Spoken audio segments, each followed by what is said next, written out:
Well, hey, all you wiretappers out there, back here in the studio of Gangland Wire. Gonna knock one out before I go play golf. Check it out. It's nice and warm out there today, finally. I wanted to do something about Tommy Karata Pitera. He's a bad dude. I started researching on him, and I sent him a letter. I found out his inmate number in the prison, and I sent him a letter asking if he would do an interview. And I never heard back, of course. Didn't surprise me. And then I also found out as I'm poking around trying to find out information about Tommy Karata. He got such a cool nickname there that I found on Instagram. There's a Tommy Karata page, and he sells paintings. You can get them for $350 each, ones that he does, and they have them. They have, what you can see them on Instagram, but they also have the Tommy Karata Pitera artwork on a website, and it has, all the rest of them, or a lot of them, and you can buy one. So I thought, I'll get a hold of this guy. He's not running the website for the penitentiary. They can do a lot. They can make phone calls, but I'm pretty sure they can't get on the internet. Too many scammers in the penitentiary to let them get on the internet.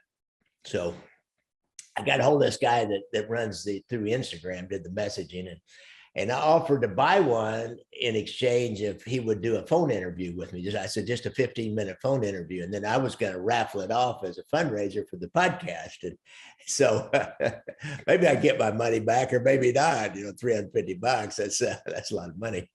But, for a buck, I can certainly find 350 people. But he just responded back with a real curt, like he doesn't do interviews with anybody. So, okay, all right, I got you, dude.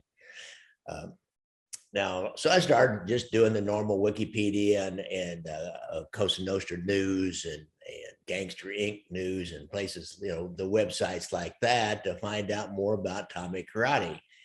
There is a book that a guy named, I think it was Counts, the retired New York copper, did 20 years ago or so, that he says that's the best book out there about him.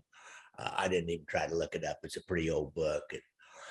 I didn't really want to go way deep into him unless I had some other reason to, and I just wanted to find out a little bit more about him. I did find out his father was from Sicily. Well, hey, guess what? His father's from Sicily. Mother was of German heritage, so he's only half Sicilian. As a child, he purportedly was bullied in the Gravesend neighborhood of Brooklyn, and he had kind of a high voice and he wasn't very big. He wanted to play baseball really bad. And what I read was that the baseball players bullied him so much that he didn't even try out for the team, or he couldn't make the team, whatever.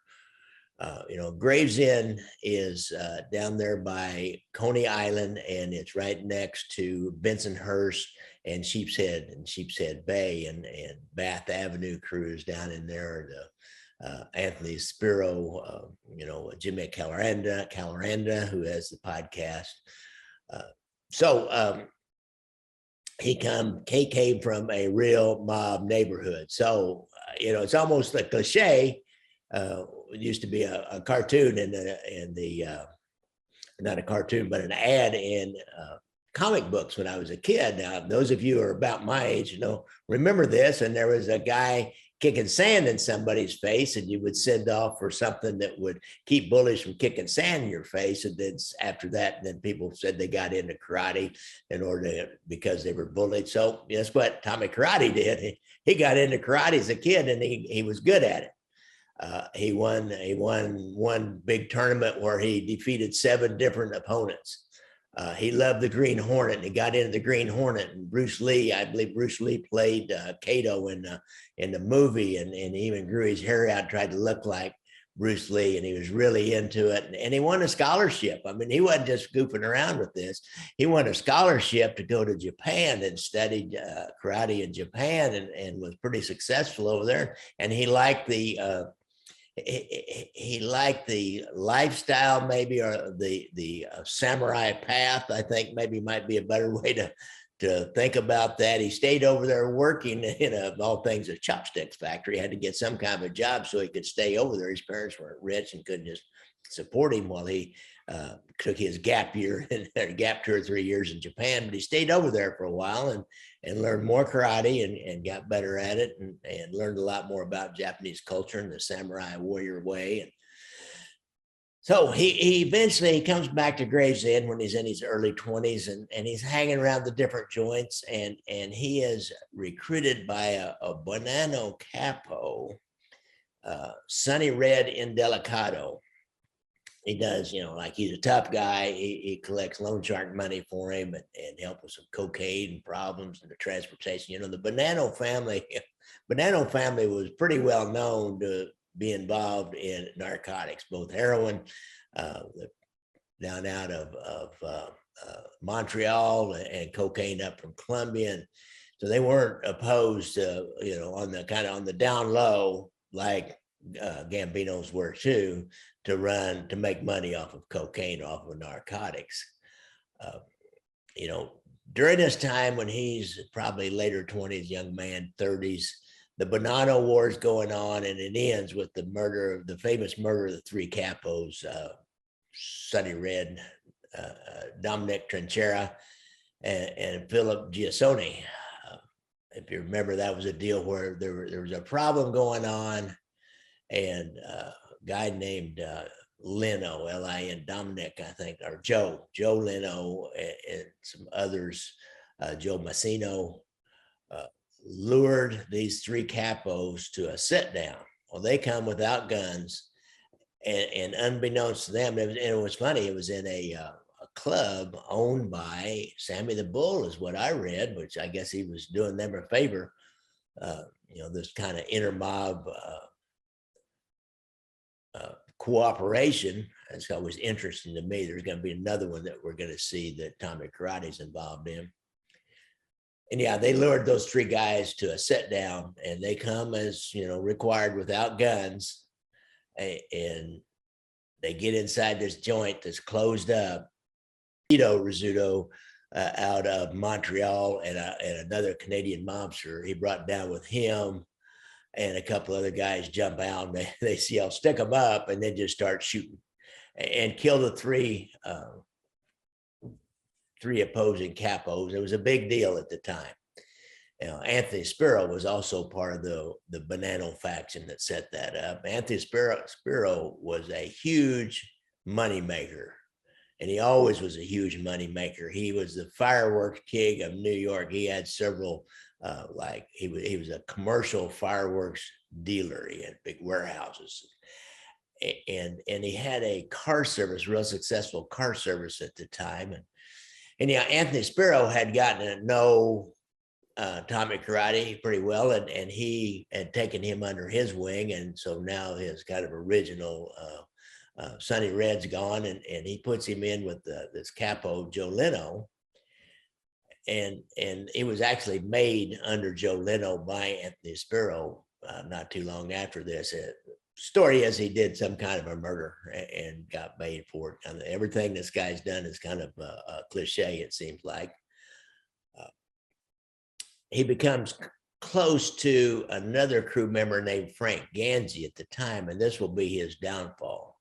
Frank Gangi is a longtime mob guy, about the same age, but he was a bad alcoholic, and he was kind of given to fits of despair and remorse, which a lot of bad alcoholics are.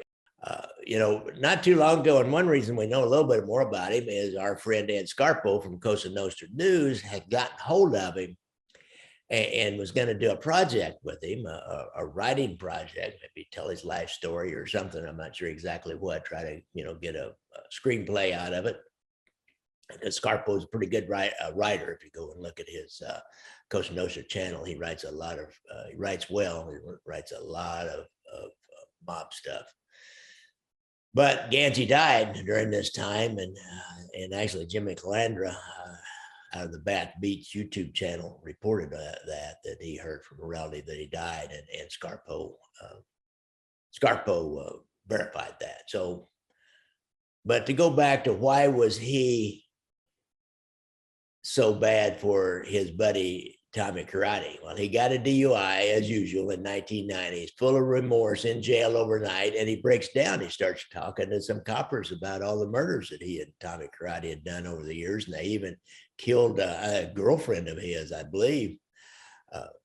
Or they killed some woman. Oh, I remember now. The woman was, I can't remember her name. The woman was a party girlfriend of Tommy Karata's wife, who loved to do drugs and would get away from Tommy Karata and wanted to go out and party and do cocaine all night long. And he always said that she only did it because of this other woman, and Gangi helped him kill that woman, cut up the body and disappear it. He also was involved with him in the cocaine business, where they were going out and ripping off drug dealers, particularly big time drug dealers, and then had a way to distribute it. He was promised a deal. He'll just have to cop to cocaine distribution, and he'll only get 9 years if he testifies. And he was involved in a whole bunch of murders. I mean, he just like Sammy the Bull. Sammy the Bull, admitted to what, 18 murders or something, and did a little bit of time, but nothing like what 18 murders should get you, right? Crazy, huh? He verified that he and Tommy Karata worked for Bonanno consigliere Anthony Spero, who was a boss of the Bath Beach crew.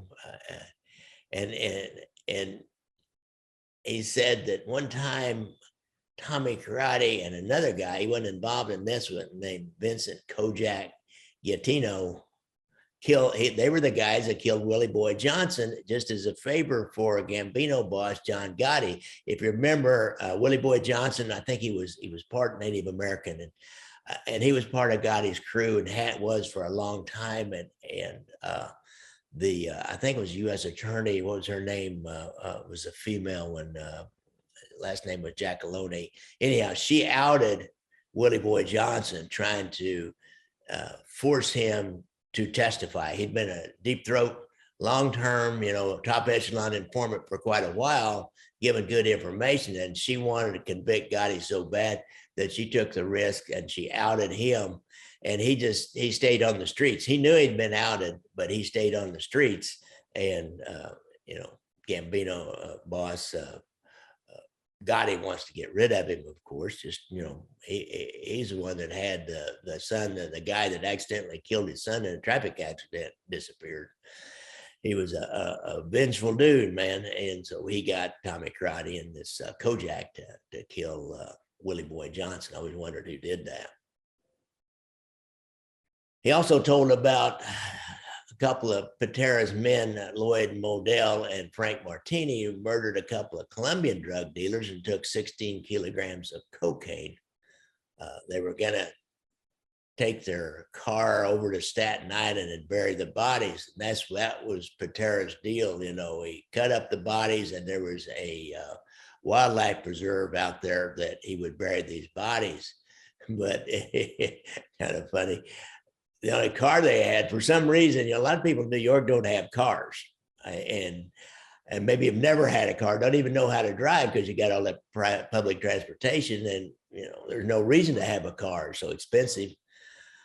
They had some kind of a car to take these bodies, but it only had a stick shift, and they couldn't drive the stick shift, so they just left the car with the bodies in the trunk in a Brooklyn parking garage. And they also used one of Pitera's guns to do this murder, and then threw it in the harbor later on.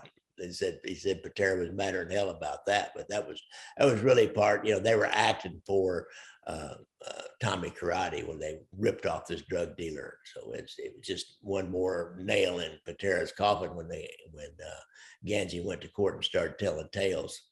It said Pitera himself killed a guy named Talia Siksik, a Middle Eastern drug supplier in a Brooklyn apartment, that he shot him 4 times in the back.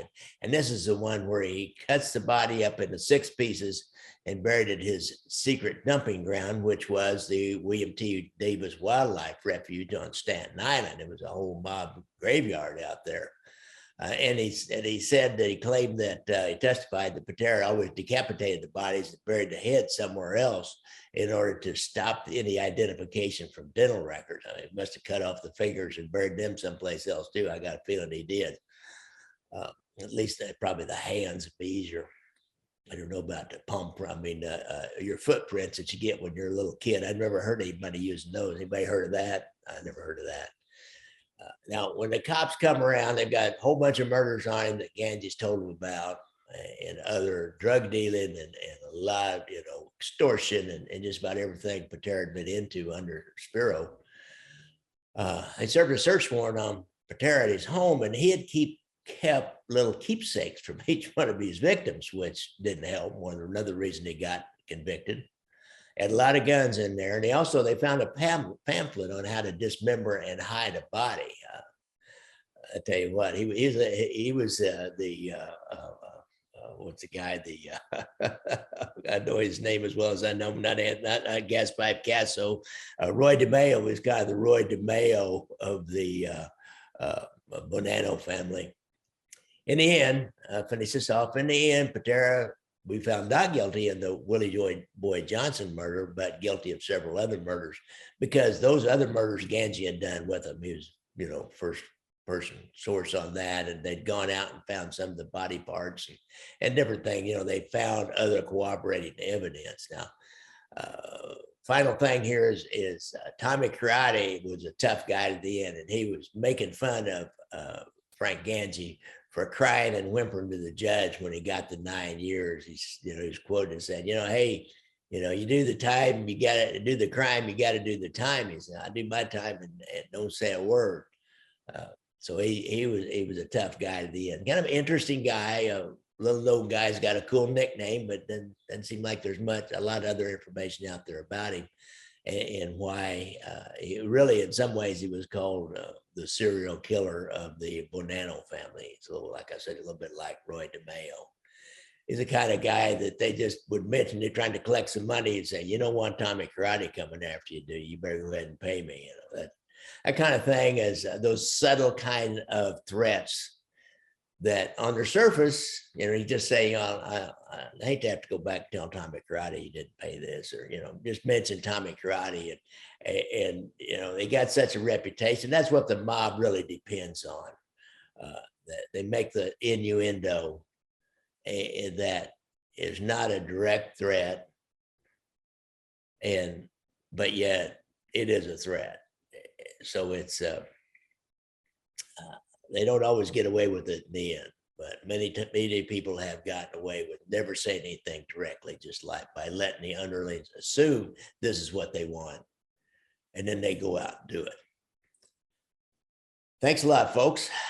We will get this up as another little extra for my YouTube channel and a bonus in the podcast.